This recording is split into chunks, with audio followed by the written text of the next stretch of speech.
Vamos lá, então. Continuando a temática desse mês, né, sobre anatomia. Essa segunda aula de anatomia eu vou falar um pouquinho mais de alguns aspectos específicos da anatomia do tórax e as variantes da normalidade. A introdução aqui, na verdade, é igual à da primeira aula, né? Então, a técnica, a anatomia e a semiologia são os preceitos básicos da radiologia. Novamente, é o que diferencia o radiologista dos demais profissionais que trabalham com exame de imagem, né? Então, a gente sempre tem que ser o principal detentor aí da técnica correta dos exames, conhecer melhor a anatomia e, obviamente, praticar a semiologia correta, semiologia radiológica, né? Em termos de anatomia, hoje, com o avanço nos estudos de imagem, a anatomia é muito mais fidedigna, né? A gente vê as coisas com muito mais detalhes, de uma maneira que a gente não via antes. Todo bom radiologista é um ótimo anatomista, tá? No tórax, é importante também conhecer além da anatomia macroscópica, que a gente vê principalmente no exame de tomografia computadorizada de alta resolução. É importante conhecer a anatomia microscópica, não porque a gente consegue ver os detalhes, mas porque auxilia a entender as doenças, né? Então, nessa aula, a gente vai rever alguns aspectos anatômicos específicos, né, e as variantes da normalidade no tórax, com ênfase na imagem tomográfica. A gente vai lembrar a anatomia do lóbulo pulmonar secundário, famoso, identificar as fissuras pulmonares e suas variantes. Outro objetivo é reconhecer o sistema ásglos e o sistema linfático no tórax, reconhecer também os principais nervos torácicos e, por último, conhecer as principais variantes da normalidade, né, as mais frequentes. Então, esses são os objetivos desta aula. Bem, do lóbulo pulmonar secundário, pessoal, uma definição bem interessante é que representa uma miniatura do pulmão, tá? Porque no lóbulo secundário a gente tem todos os elementos que formam o parênquima pulmonar e os seus órgãos ou sistemas de sustentação e apoio, né? Então, ele é margeado pelos septos de tecido conjuntivo, e essa definição foi proposta por Miller já há muitos anos atrás, né? Ele fica na periferia do pulmão, tem um formato em geral poliédrico, mede entre 1 e 2,5 centímetros, e contém aí de 3 a 24 ácinos, né? O ácino, pessoal, seria o lóbulo primário, né? A unidade respiratória, relacionada aí ao bronquíolo terminal, e é quem faz a troca gasosa. Em geral, o ácido é bem pequeno, mede entre 6 a 10 milímetros, e contém aí os alvéolos, além, obviamente, dos bronquíolos respiratórios, que também fazem troca gasosa, né? Lembrar da anatomia. Vocês vão ver que muitas vezes a gente usa esses termos na identificação e na distribuição das alterações, centrolobular, interlobular, panlobular, perilobular, e obviamente tem tudo a ver com o lóbulo pulmonar secundário. Por isso a importância de conhecer sua anatomia, né? Aqui numa figurinha esquemática, à nossa esquerda, então, o que a gente tem no lóbulo pulmonar secundário? Então tem esse formato poliédrico delimitado pela superfície pleural, pleurovisceral, e pelo septo interlobular. No centro do lóbulo, a gente sempre vai ter o bronquíolo e a artéria. E correndo nas paredes do lóbulo, a veia e o linfático, tá? Obviamente, dentro do lóbulo, a gente tem os múltiplos ácinos, né? E lembrar que os bronquíolos, né, o bronquíolo terminal e o bronquíolo respiratório não tem cartilagem. Aqui é uma imagem de microscopia eletrônica mostrando essa anatomia, né? O brônquio, a artéria, o septo contendo a veia e o linfático, né? E tem um artigo da Fleischner, né, do professor Webb, que só comenta sobre o lóbulo pulmonar secundário, para vocês verem aí a importância do negócio, tá? É um artigo antigo, 2006, mas bastante atual até hoje. Isso a gente vê no dia a dia, né? Então aqui em cima é um exemplo de um paciente com edema pulmonar cardiogênico, em que a gente tem um espessamento liso dos septos interlobulares. Nesse tipo de situação é legal porque desenha certinho o lóbulo pulmonar secundário nas TCAR, né? Então a gente vê o lóbulo secundário, a artéria e o bronquíolo no seu interior, tá? Aqui na verdade tem mais de um, né? Aqui está desenhado um bonitinho, tá? Aqui embaixo é o exemplo do enfisema centrolobular, né? Às vezes, no interior do enfisema centro-lobular, a gente consegue ver a arteríola, tá? Como aqui apontado pela flechinha. Aqui a gente tem um exemplo de uma bronquiolite inflamatória, né, com as imagens de Arver em brotamento, são imagens centrolobulares. Olha como fica no centro do lóbulo pulmonar secundário, representando o bronquíolo cheio de material, né, em geral um material inflamatório, né? Olha aqui que legal, né? E aqui embaixo, 2 casos de pneumonia de hipersensibilidade, uma não fibrosante, com os nódulos em vidro fosco, centrolobulares mal definidos, ó, é centrolobular, porque não encosta nem na pleura e nem no vaso, né? E aqui, uma PH crônica fibrosante, na expiração, mostrando o sinal do head tease, com as áreas de retenção aérea, respeitando a anatomia lobular do pulmão, fica com esse aspecto quadriculado, né? Tá? Então isso tem implicação no dia a dia, na interpretação dos achados, né? De detalhe, é importante lembrar também que o septo alveolar, né, ele é formado aqui pelo interstício, pelo endotélio, né, da via aérea e pelo capilar, tá? Então tem os pneumócitos, né, do tipo 1 e tipo 2, a membrana basal e o endotélio capilar e a membrana basal e o epitélio da via aérea, né? Então é o endotélio vascular e o epitélio da via aérea, tá? Aqui o aspecto encaixe de uva, né, que a gente tem olhando isoladamente a unidade respiratória, né, essa imagem bem clássica do Netter, tá? E lembrar que existem comunicações entre os alvéolos, né? Então não é só a via aérea que comunica os alvéolos, né? Então, os famosos canais de Lambert e os poros de Kohn. Isso explica porque, às vezes, apesar de ter uma lesão obstrutiva proximal, o segmento ou o lóbulo relacionado àquele brônquio pode permanecer aerado por causa da circulação colateral. Então, lembre-se dos canais de Lambert e dos poros de Kohn, né? Em relação às fissuras, a gente tem a fissura oblíqua direita e esquerda e a fissura horizontal à direita, né? São formadas pela pleura visceral e separam os lobos pulmonares, né? Muito comumente as fissuras são incompletas, principalmente a horizontal. Quando elas são incompletas, isso ocorre na margem mediastinal e isso ocorre em diferentes graus, né? Ela pode ser pouco ou muito incompleta, tá? Depende do paciente, depende da pessoa, né? A incompletude, digamos assim, das fissuras pulmonares pode ter importância clínica, principalmente porque tem relação com a ventilação colateral. Então, a gente não faz na instituição, né, mas um dos tratamentos paliativos por um enfisema é a colocação de válvulas endobrônquicas para reduzir o volume do lobo pulmonar hiperinsuflado. Se tiver fissura muito incompleta, esse tratamento é pior. E quando o cirurgião vai fazer a lobectomia, muitas vezes ele identifica essa comunicação entre os lobos no ato cirúrgico, né, que eles chamam de ponte parenquimatosa, e isso implica numa mudança da técnica cirúrgica. Ele tem que fazer ali, é simples, né, mas ele tem que fazer a ressecção dessa ponte, né, dessa comunicação entre os lobos pulmonares. Então, tem também implicação cirúrgica, né. Influencia na disseminação das doenças, principalmente as doenças que se disseminam, né, pelo espaço aéreo, como a pneumonia lobar e até a neoplasia, principalmente o adenocarcinoma lipídico, principalmente o mucinoso, né. Obviamente isso também influencia nas atelectasias, né, mais comumente parciais, quando você tem comunicação ampla entre os lobos pulmonares. E é legal de conhecer algumas fissuras acessórias, porque elas dividem os segmentos pulmonares, e quando elas estão presentes, elas ajudam a gente a identificar a anatomia do segmento pulmonar, na imagem de tomografia, principalmente, né. A fissura acessória mais comum é a inferior à direita, que separa o segmento 7 do segmento 8. Por vezes a gente pode ter a fissura horizontal esquerda, e lembrar da clássica fissura do lobo acessório da veia ásicos, né. Do lobo acessório da veia ásicos tem uma pegadinha, né, turma, que já caiu em prova, que é uma fissura acessória formada por 4 folhetos de pleura. Nesse caso aqui tem 2 folhetos de pleura parietal e 2 de pleura visceral, tá? Diferente das demais fissuras, né. Aqui embaixo um exemplo da fissura acessória inferior, né, a mais comum delas. Olha que legal, aqui ela está desenhando certinho o segmento 7, né?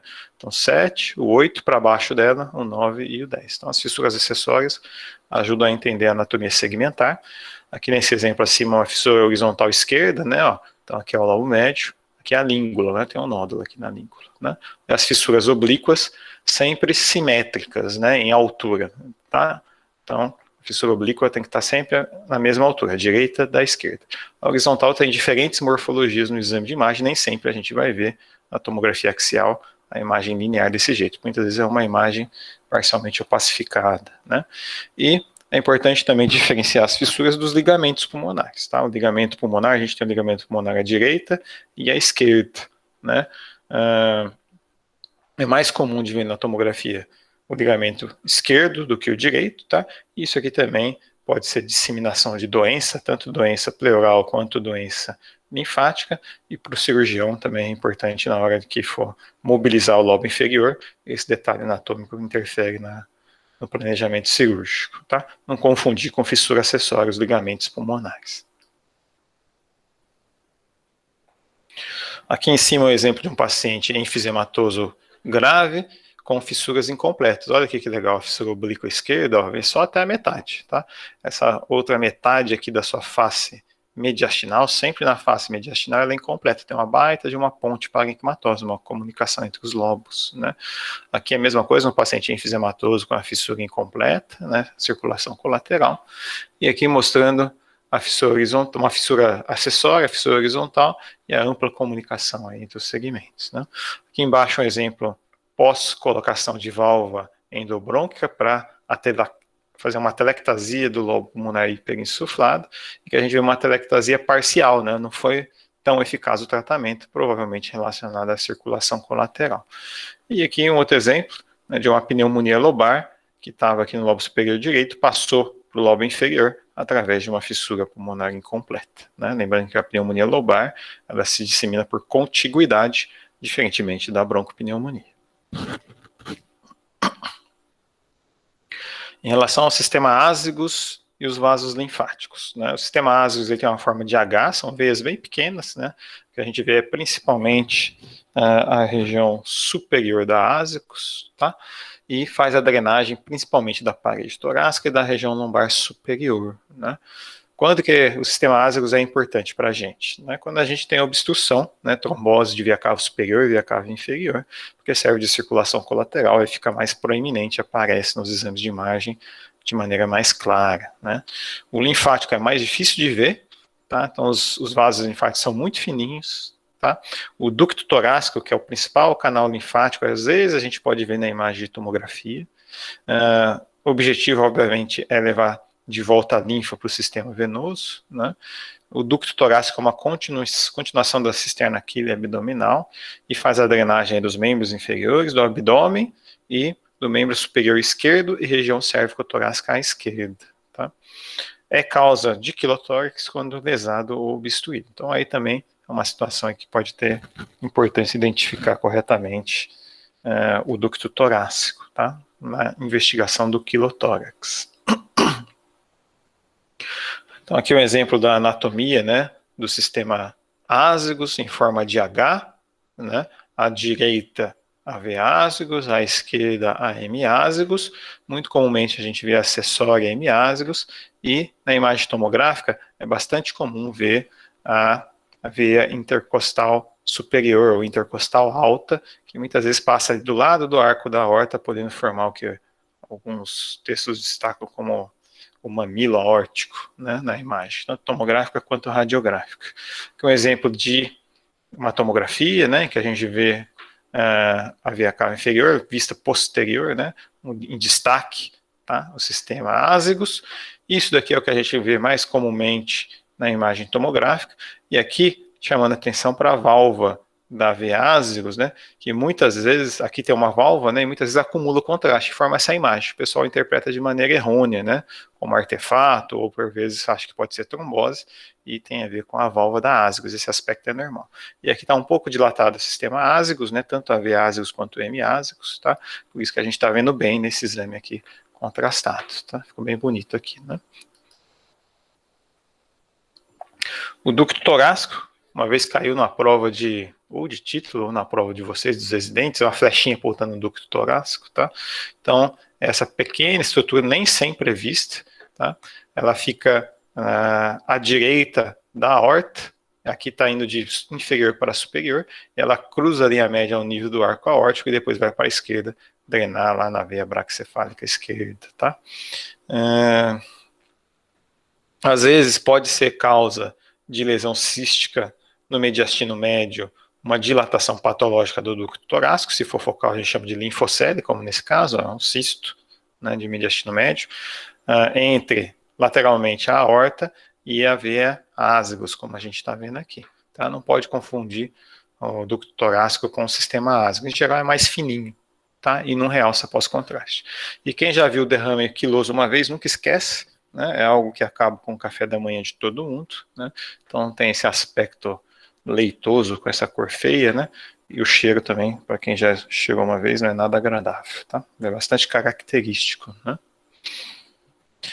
Dos nervos. A gente consegue ver o trajeto dos principais nervos no exame de tomografia, tá? Então é importante conhecer o seu trajeto e muitas vezes a gente consegue ver o nervo em si, tá? Mas mais importante é conhecer o trajeto, a anatomia, porque para poder entender muitas vezes a consequência de lesões envolvendo os nervos torácicos, tá? E essas lesões, né, elas podem ser neoplásicas, né, tanto por invasão quanto por compressão, mas podem ser benignas, né? Então, compressões vasculares, um aneurisma de aorta, por exemplo, pode comprimir o nervo.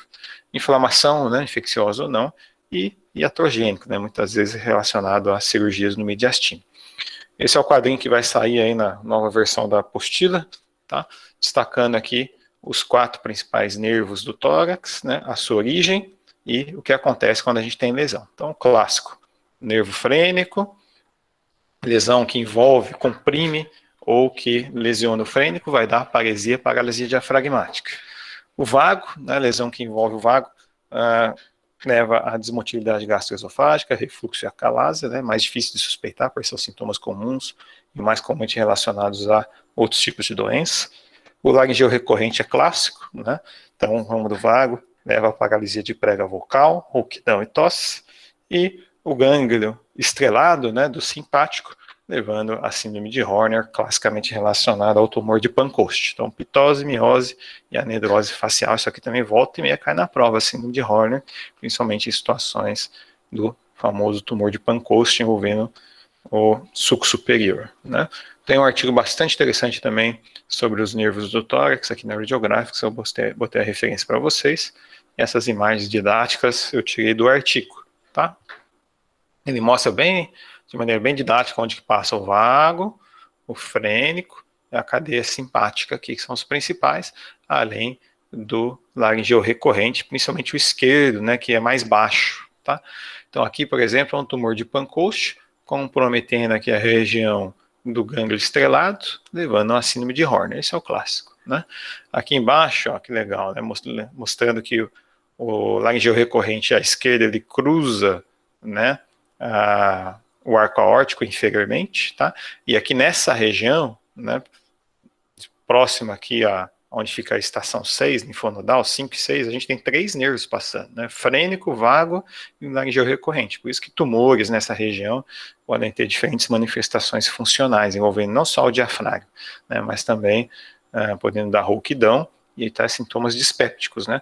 E olha aqui que legal, né? Ó, ele mostrando aqui um paciente com linfonodomegalias, né? Que teve paralisia de prega vocal por conta do envolvimento do laringeu recorrente. E aqui uma doença primária dos nervos, a neurofibromatose, que facilita a identificação dos plexos, principalmente relacionada ao vago, né? Que depois vem aqui para a região do mediastino médio, mas também nesse caso, né, o paciente tinha neurofibromas envolvendo os frênicos bilateralmente, a direita e a esquerda. Então ficou bem legal, né? Os 2 frênicos e o vago, tá? E lá para baixo envolvendo também as cadeias simpáticas, né? Por último, falar um pouquinho sobre as principais variantes da normalidade, né? Então, o preceito é bem simples, né? Para saber o anormal, você tem que conhecer o normal e suas variantes, para não confundir com lesão, né? A gente tem bastante variante no tórax, né? Sem contar as do sistema músculo-esquelético. Eu vou comentar aqui as mais importantes, principalmente porque podem simular doença ou lesão, né? Dependendo do texto, vocês vão ver que pode ficar confusa a definição entre o que é uma variante e o que é uma anomalia congênita. Na verdade, essa diferenciação não é simples e na maioria dos textos, né, os autores concordam que a anomalia congênita é mais importante clinicamente, então tem relação com sintoma e sinal, por isso deve ser destacada e não chamada apenas de uma variante, tá? Mas esse limiar é bastante sutil e controverso. Pode envolver a parede torácica, as vias aéreas e, obviamente, o sistema cardiovascular, essas variantes, né? Então, vou mostrar alguns exemplos. Pectus excavatum, né? Esse tem repercussão clínica. Então, a nossa esquerda é um raio-x típico de pectus, né? Ó, em que a gente tem um apagamento do contorno direito do coração, alteração da morfologia, por vezes levando a uma pseudocardiomegalia. Faltou a imagem de perfil, mas em vez do perfil, eu coloquei aqui para vocês a tomografia, que é o exame de escolha na avaliação do pectus. A gente vê uma redução da distância entre o externo e a coluna, que deve ser medida adequadamente através do índice de Haller, mas não basta ter uma redução da distância, né? Tem que ter uma deformidade do externo, uma deformidade da caixa torácica. Às vezes o paciente muito emagrecido pode ter uma redução dessa distância sem necessariamente ter um pectus excavatum, né? Tem um pectus carinatum também, que é menos importante, menos famoso, menos comum, que é uma definição diferente do excavatum, tem a ver com o abaulamento aqui do externo, a deformidade inversa ao pectus excavatum. Costela cervical, tá? Então a gente vê aqui na imagem radiográfica, tem uma costela a mais, originando aqui do corpo vertebral de C7, também pode ter repercussão clínica. A imagem tomográfica, em geral, uma costela curta, né, como a gente está vendo aqui, pode estar relacionada, por exemplo, à síndrome do desfiladeiro torácico, né? E embaixo um forame external, né? As variantes do externo a gente vê muito comumente, e a gente sempre descreve porque pode confundir com lesão. Quem nunca viu pode achar que é uma pseudoartrose, uma sequela de fratura, ou num paciente oncológico pode achar que é uma lesão lítica, e é um forame external. Então, a gente sempre descreve o forame external e a fusão dos elementos do externo quando presentes. Da árvore traqueobrônquica, né? Aqui o brônquio, um brônquio supranumerário, o mais comum de todos, originado da traqueia. 99% das vezes ele vem para o segmento 1 do pulmão direito, é o famoso brônquio traqueal. Tá? Aqui na reconstrução coronal, que bonitinho, né? Um brônquio supranumerário para o segmento 1 do pulmão direito. Né? Esse é o famoso brônquio traqueal. Outro bastante comum é o brônquio cardíaco, que sai do brônquio intermédio e faz a voltinha, né? É direcionada ao coração, próximo do brônquio do segmento 6. Muitas vezes é só um cotobrônquico, ou às vezes até um divertículo. Também é importante, principalmente para o broncoscopista, né? Porque isso aqui atrapalha todo o raciocínio dele no roadmap que ele faz para avaliar os segmentos pulmonares. Quando tem brônquio supranumerário, ele pode se perder na segmentação anatômica e descrever de maneira incorreta uma lesão ou uma alteração que ele identifica na broncoscopia, tá? Então essas variantes são importantes, têm implicação clínica, principalmente para o broncoscopista, né? Aqui em cima, um retorno venoso parcial anômalo, né, de lobo superior esquerdo. A gente vê a veia cava superior, o arco da aorta, né, essa imagem axial e janela mediastinal.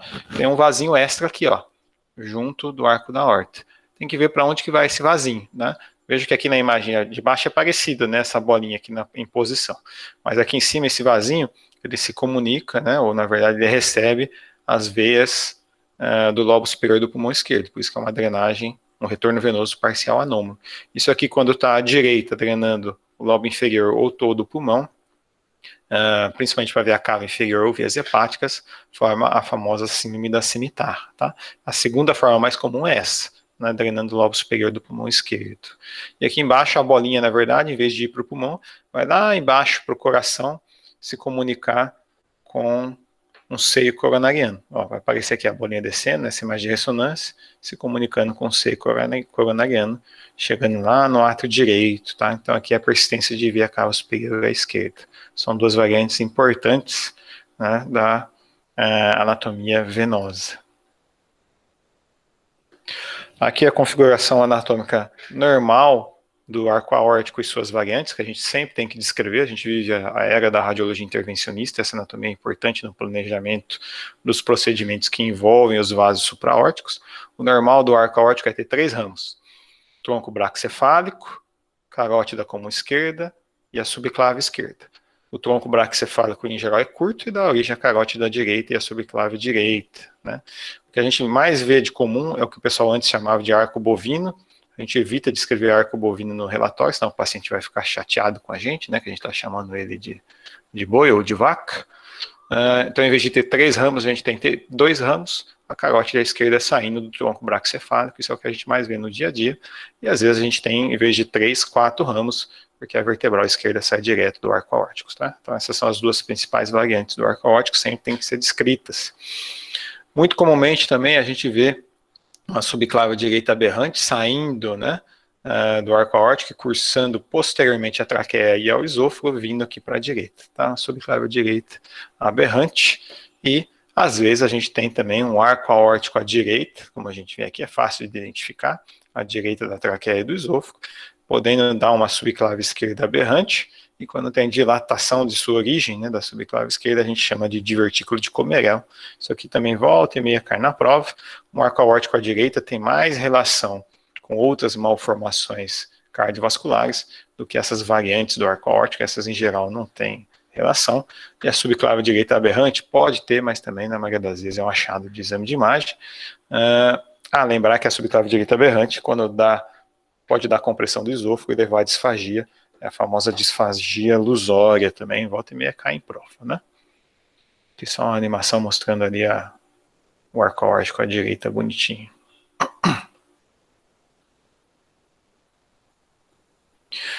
E aqui um exemplo de um situs inversus totalis, né? O terror do R1, que começa no ultrassom, pega um caso desse aqui, né? Acha que não sabe ver o baço nem o fígado, não sabe fazer nada, né? Então olha aqui, o coração voltado com a ponta voltada para a direita, a destrocardia, né, com os sitos inversos, né? Então as câmaras direitas estão à esquerda, as câmaras esquerdas estão à direita. Como o fígado e o baço também está invertido, né, esse é um paciente que tem um chivanoma aqui, vai aparecer de novo, é um sitos inversos totalis, né? Olha aqui, ó, o baço à direita, o fígado à esquerda, tá? Esse é um caso interessante de uma paciente de 57 anos, um tumor carcinoide operado. Tinha 3 variantes, né? Por isso é importante estar descrevendo. Ó, ela tinha o lobo acessório da veia ásicos, como a gente vê nessa imagem superior à esquerda. Ela tinha uma hipertrofia lipomatosa do septo interatrial. Então, o septo interatrial fica espessado com densidade de gordura, pode ter relação com arritmias cardíacas, né? Olha que legal aqui. Tá? E além disso, ela tinha um brônquio supranumerário, não era traqueal, porque não saía da traqueia, saía do brônquio fonte direito, indo para o segmento 1 do pulmão direito, é um brônquio supranumerário. Olha que legal, sai esse brônquio aqui, extra, depois vem o brônquio do lobo superior, tá? É aqui o brônquio intermédio dando origem ao brônquio do lobo médio. Tá? Então, 3 variantes na mesma paciente, uma paciente variante. Além disso, teve um tumor, coitado. E mostrando para vocês que é importantíssimo conhecer essa anatomia e essas variantes, para não fazer bobagem, né? Então, aqui, o colega pediu um exame, né? Ó, ele viu essa imagem no raio-x e escreveu lá, bolha em região paratraqueal direita, visualizada no raio-x. Paciente asmática de longa data. Olha a bolha. Lobo acessório da veia ásicos. Tá? Concluindo. O lóbulo pulmonar secundário representa, então, um mini pulmão, né, tem todas as estruturas importantes do pulmão e tem correlação com os padrões de opacidades e doenças. Por isso é importantíssimo conhecer a anatomia do lóbulo pulmonar secundário. As fissuras pulmonares muito comumente são incompletas, que pode ter repercussão clínica nos tratamentos cirúrgicos e minimamente invasivos, e existem fissuras acessórias que ajudam a gente a entender a anatomia segmentar do pulmão. Do sistema ásicos e do sistema linfático, eles são importantes principalmente em casos de obstrução, né? Numa obstrução, numa trombose de veia cava, a gente vai ter dilatação do sistema ásicos, né? Numa neoplasia comprimindo tanto o sistema ásicos quanto o linfático, a gente pode ter dilatações, simulando cistos e outras lesões, além de, na investigação do derrame quiloso, é importante saber onde está o ducto torácico, pois ele pode ter sido lesionado ou pode estar sendo invadido ou comprimido por alguma lesão de natureza neoplásica ou inflamatória. Dos nervos torácicos é importante saber onde eles cursam para reconhecer manifestações de suas lesões. Então, o clássico é a doença diafragmática relacionada à lesão do frênico, a rouquidão ou paralisia de prega vocal relacionada à lesão do laringeu recorrente e as lesões do vago, podendo dar sintomas aí dispépticos. Tá faltando um, né? O vago, frênico, o laringeu recorrente. E a cadeia simpática, né, o gânglio estrelado dando a síndrome de Horner. Né? E por último, importantíssimo conhecer as variantes da normalidade para não confundir com lesão. A gente tem variantes tanto da caixa torácica quanto variantes pleurais, vasculares e das vias aéreas. Eu comentei com vocês as principais. É isso, pessoal. Alguma pergunta?